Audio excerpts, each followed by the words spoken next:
Hello everyone, this is Gina and I'm back with another video. So it's like ridiculously early here. It's like 6:20 right now. I'm up way too early, but I thought I'd make a video about something I've been seeing play out online, sort of in addition to the whole J Scott Campbell situation. So for those who don't follow online or may not know, briefly summarizing it, or at least as brief as I can summarize anything. J Scott Campbell has been sort of the subject of debate for the past week or so because a Tumblr person did a redraw of his art and claimed his art was bad. He eventually found out and responded, did a redraw of the redraw, and then of course, as I said in the video that I made about it, the whole situation sort of blew up and became this conversation about hypersexualization of women and how women are depicted and all this other stuff. So at a certain point, I think a few days ago, a day or two ago, um, J. Scott Campbell put out a statement about how he's not part of Comicsgate, he's not affiliated with Comicsgate, and that he's not anti-woman, anti-trans, or any of this stuff, which is something I briefly touched upon on the end of my video about the whole situation since I kind of came in on this late. Well, some people within the Comicsgate or the Phantom Menace or those sort of fan movements or people who are sort of like around, sort of like affiliated, right? Got upset and they have since accused J. Scott Campbell of being a coward and all this other stuff.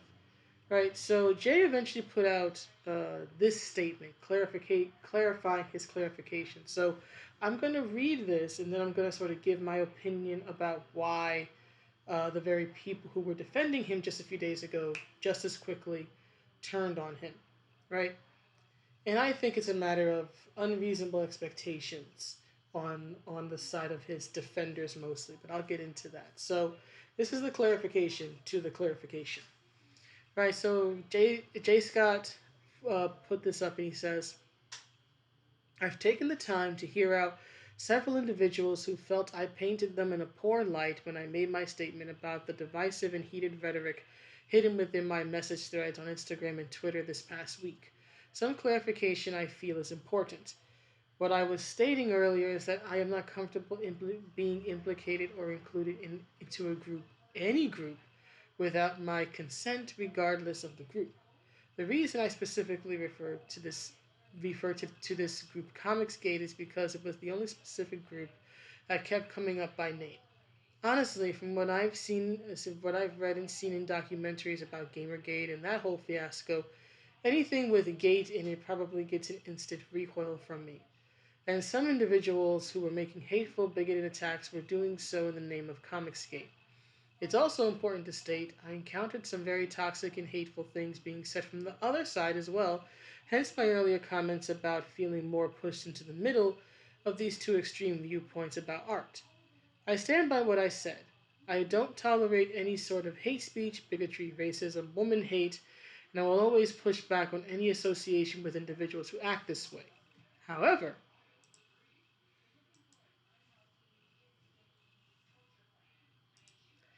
if individual members of this Comicsgate community adamantly insist that's not what they stand for, I feel I should give these folks the benefit of the doubt and take them at their word and not paint the entire group with the same brush. They insist they are not a hive mind, as they put it, which is probably why their messaging is very confusing to someone in my position who doesn't really keep up with all the noise. Several have interacted with me very respectfully, and we openly engage in about our mutual concern about art censorship,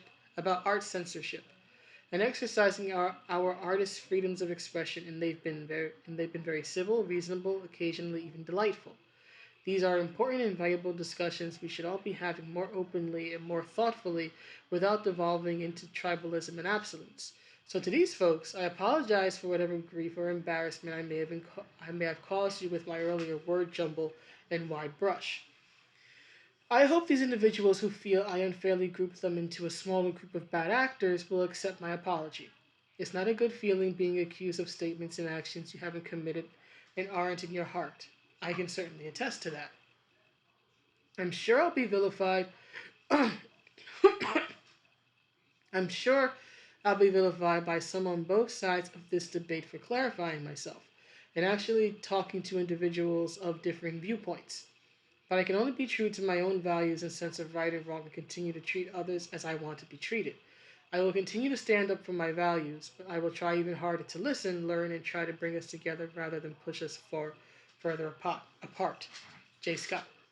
Now, I think this is a wonderful response from him, acknowledging that he was perhaps wrong, right? And actually being willing to listen to some people who are Comicsgate and say, hey, we're not the boogeyman um, that people say we are, right? Now, do I entirely believe J. Scott Campbell when he says that I don't listen to all the noise? No, I don't, quite frankly. And maybe I'm wrong, but I don't believe him when he says that. He's too intelligent a man for that, in my personal opinion. I think that he listens more than he lets on because he certainly uh, was sharing videos and one of those defending him, right? I think part of him likes the attention.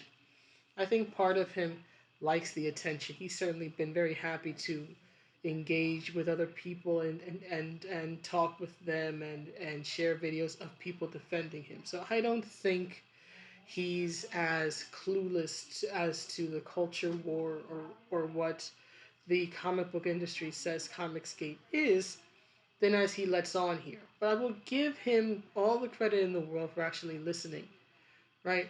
Now, I will admit, when I was in his thread briefly, I didn't see anybody who was identifying as Comicsgate being rude or leaving hateful, bigoted comments. But again, I did not read every single comment at that time, and I wasn't even looking at this on Instagram. I do my best on Insta to avoid drama. The only two places where I get involved in drama are Twitter and YouTube. That's it. Any other social media I have is for happy fun stuff, right? Or keeping in touch with family and friends and whatnot. These are the only two platforms I use to actually engage with people in what could possibly be, potentially be, a drama or contentious manner, right? Not that I necessarily want drama or contention, but I understand that when you say something or you question somebody or you challenge their position, drama is one of the things that can happen. There's only two platforms where I engage in that, and that's Twitter and YouTube. Any other social media I have is not for that. But here's the thing. Here's the thing. I think that because I know as a heel versus babyface, he made like a 40-minute video, and on the thumbnail of the video, he's like in the has the J Scott Campbell Spider-Man Mary Jane cover. It's like feeling cute, might be a coward later.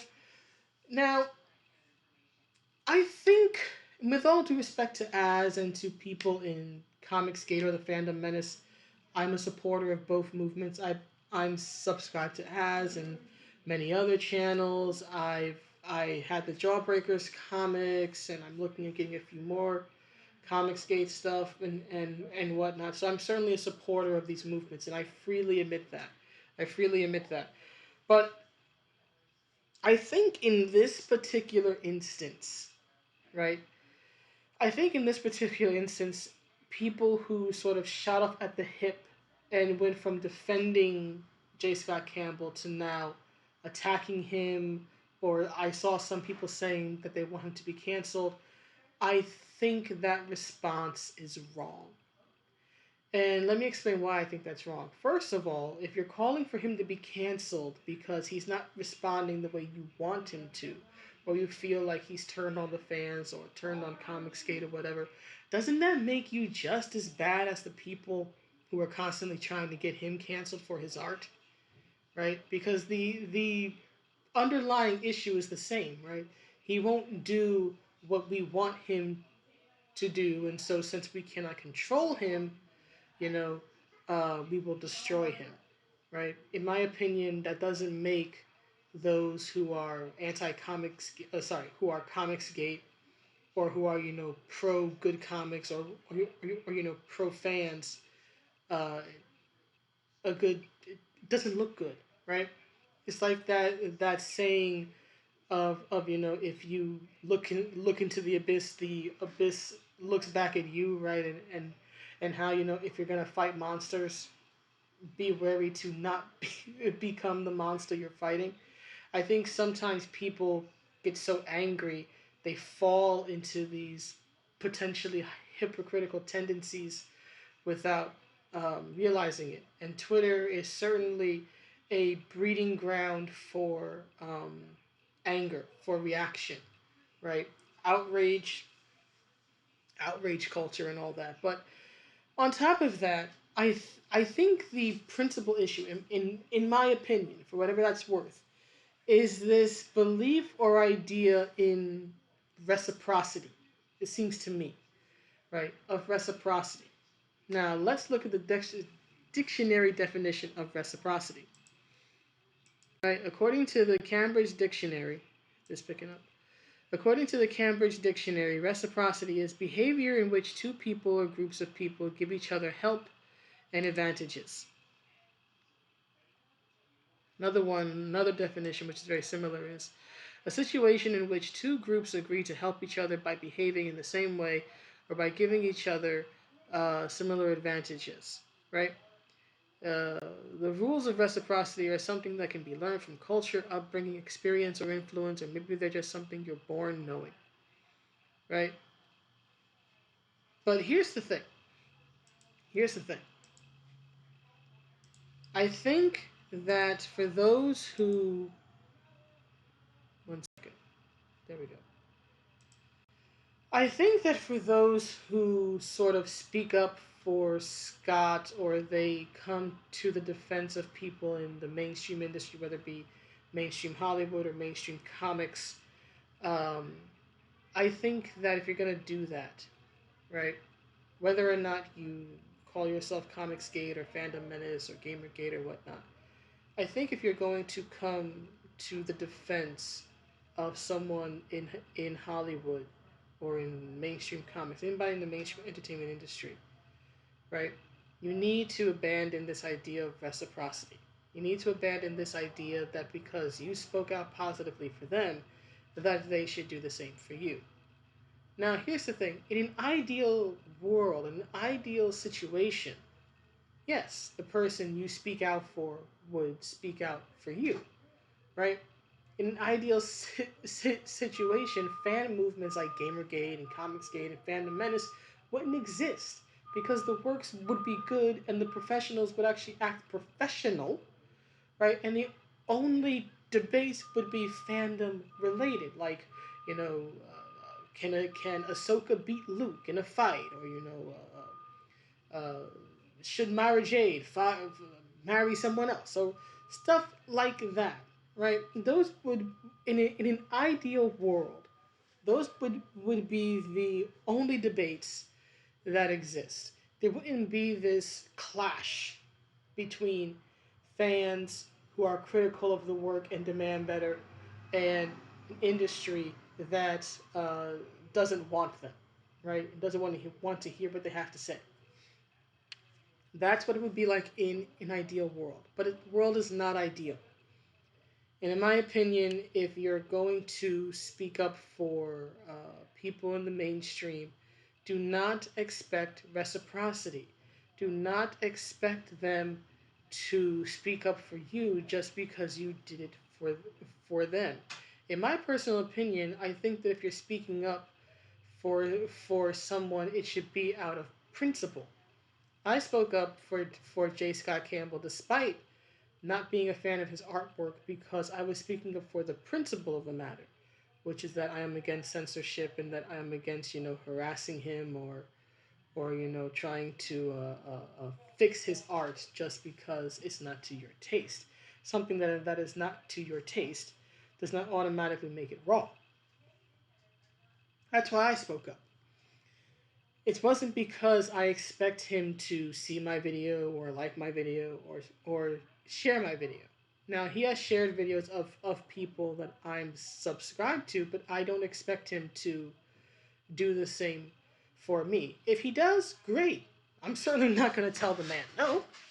but it's not what I'm expecting of him, right? But I've seen this a few times. In particular, I think a month or two ago, with the Phantom Menace, there was this like stream or whatever, and Zack Snyder briefly popped on, and then he gave this very rehearsed statement of how, you know, he's not for hate, he's not for this, he's not for that, and there were some people within the Phantom Menace who got very upset and felt that he was throwing fans under the bus and all this other stuff. Now, here's my question. If you're of the opinion that people like Zack Snyder or J Scott Campbell are cowards, then why are you expecting them to be brave? If they're cowards, then their behavior should not be of any surprise to you. Why are you expecting any different if you already feel that they're a coward, right? But here's the thing, in my personal opinion, I learned very quickly reading comic books and watching TV shows based on comics like the X-Men, right, and whatnot, that just because you help out a person or you speak up for them or stand up for them does not mean that they're going to do the same for you. Remember the old X-Men comics or the old TV show where the X-Men or a member of the X-Men would, you know, save somebody, and then once the person realized that the person who saved them was a filthy mutant, that person ran screaming in terror, right? That showed me at a very young age that helping out people at times means that they're going to turn on you, right? Or they're not going to want to accept your help or associate with them. Now, does that mean that you should not help people? No, of course not. What makes a hero is that oftentimes they are doing the right thing in spite of how people respond to them, right?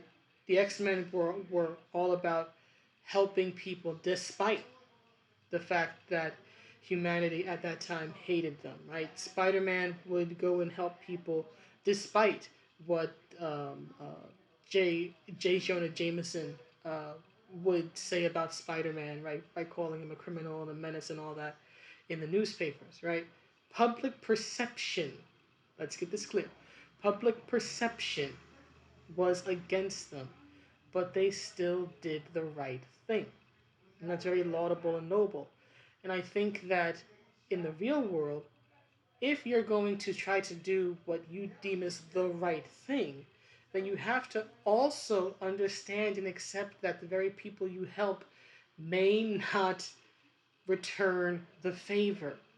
They may again play into that negative public perception and run in fear of you, flee in terror of you, um, symbolically speaking, not because you're bad, but because they've been told you're bad and they don't want to be associated with you. You have to understand, in particularly in comics, right? Anybody who follows comics or follows Comicsgate or anything has heard about the Whisper Network, right? Has heard about how Max Visaggio tried to cancel Sean Gordon Murphy over literally nothing. I covered that. I think it was last year or the year prior, and I remember certainly last year, right? Uh, Tom King, who works for DC, who was a writer for DC's comics, he was writing Batman, and he wrote a Mr. Miracle series a few years ago. He, on Twitter, in a very public way, tried to cancel an artist by the name of Jay Lee, all because that artist was doing like one cover, exactly one cover for Ethan Van Sciver, because he had done a cover for Cyberfrog like literally like 20 some years ago, back when it was a part of Harris Comics, and he was coming back for this one cover because of that. It's kind of like an anniversary thing, right? But Jay Lee had done a cover for DC. Tom King found out, I guess, about somehow, it's the internet, information's floating everywhere, right? He finds out about the cover, and then he, in this very public way, tries to cancel the man. And Jay Lee didn't even know about the attempted cancellation at first, because apparently he I don't know if things have changed, but at that time, he didn't have a Twitter. He found out on Instagram, and sadly around that time, this was around like June or July, I think, of last year. His dog had just died, right? So he's dealing with all this stress, all because a mainstream asshole in Tom King wants to cancel him. Now, I want to be clear. I am not in any way saying that what Tom King did or that what the industry does is right or just or fair. It is not. What I bring this up to remind people that this is the Shark Tank, right? That J Scott Campbell lives and works in. I can say that I'm Fandom Menace and Comicsgate because my professional life is completely separate from all of this. No one at my job is going to ask me about my thoughts on the comic culture war, or whether I'm Comicsgate or anti-Comicsgate or not, right? No one's going to ask me about my opinion about Pablo Hidalgo, right? My work is completely separate from all of that. But J. Scott Campbell's work is not. He lives in a Shark Tank. He makes his money. He said himself, he's a commercial artist. You can look at his bio. His bio flat out states, right? Artist for Marvel and DC. Like the first 5 words in there are about that, explaining that he's done work for Marvel and DC, the big two in comics, as mainstream as you can get. Mainstream AF. Right? He's in a Shark Tank. Comicsgate is used constantly.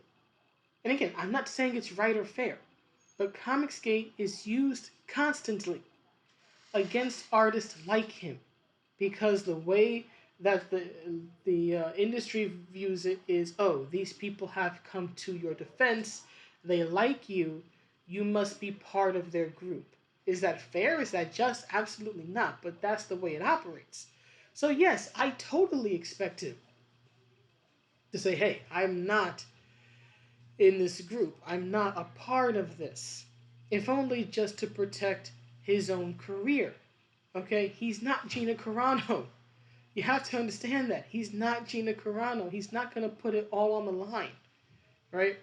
Heck, Gina is like an anomaly when it comes to all this because of her open association with the Fandom Menace, which is still amazing to me, right? But she's also lost the biggest gig of her career, right?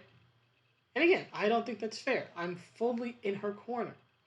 Totally in her corner. I don't think she did anything wrong. I don't think that her being fired was just at all. But I'm just saying, J. Scott Campbell sees all this. I have no doubt he sees all of this. Right? Zack Snyder sees all of this. I have no doubt he doesn't see all of this. Yeah, they look at examples like her and they go, at least in my opinion, they go, yeah, I don't want that.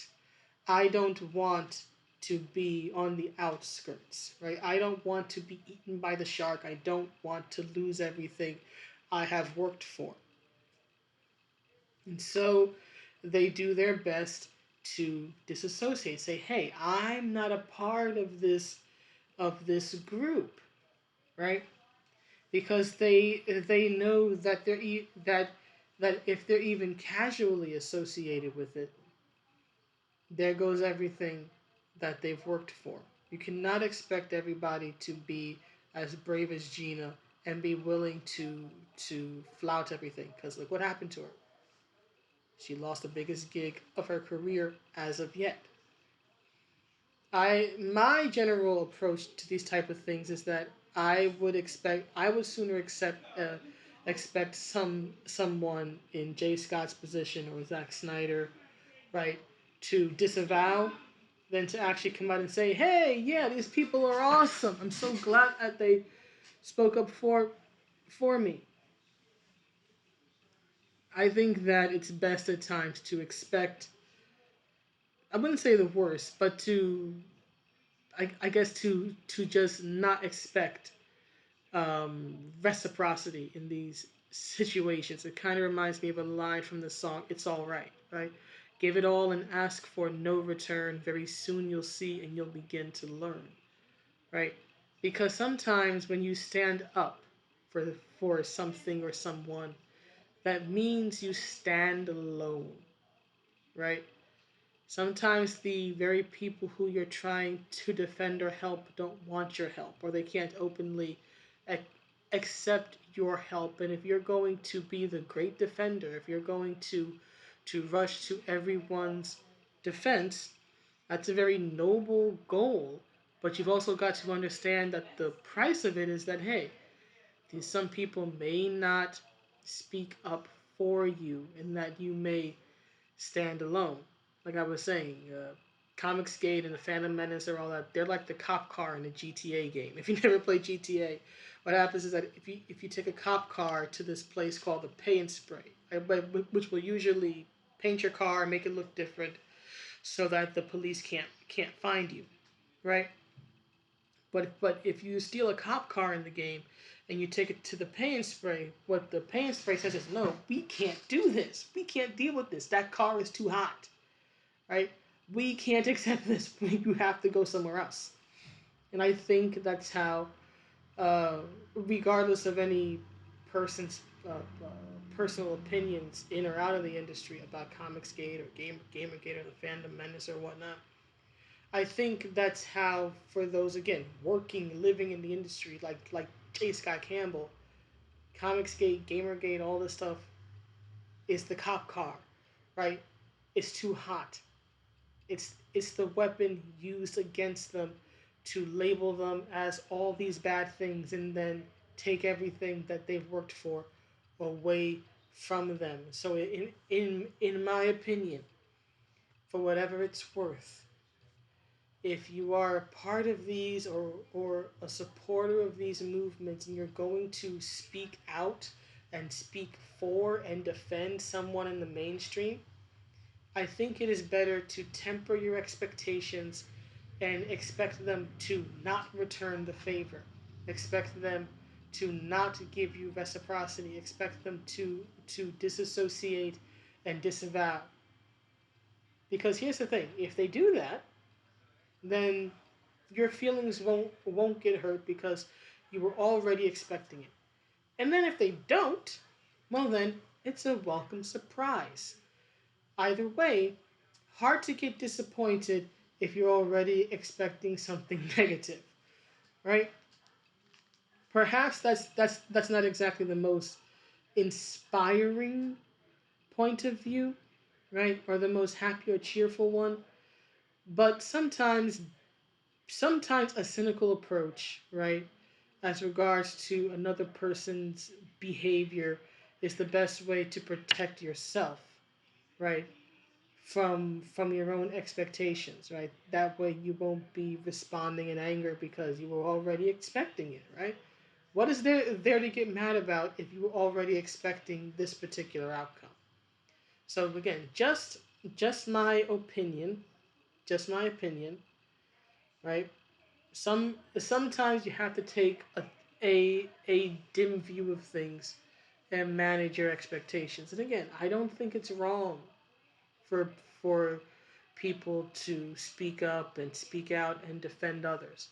Just understand that speaking up and speaking out and defending others, a potential outcome of that is that the very people you defend may disavow you. Again, it's like in X-Men, right? X-Men save a person's life. The person runs screaming because, oh my god, a mutant saved me. I can't have that. That doesn't make the action wrong, right? That doesn't make the action wrong. But it's a reality of when you try to do the right thing. Which is that sometimes you stand alone. And sometimes the people you try to help push you away instead. That doesn't mean you should stop helping, but it does mean that you need to temper your expectations of how other people should behave or how other people should respond to you. But anyway, that's the video. Please let me know what you think, and I will see you all in the next one. Have a good day or night wherever you are.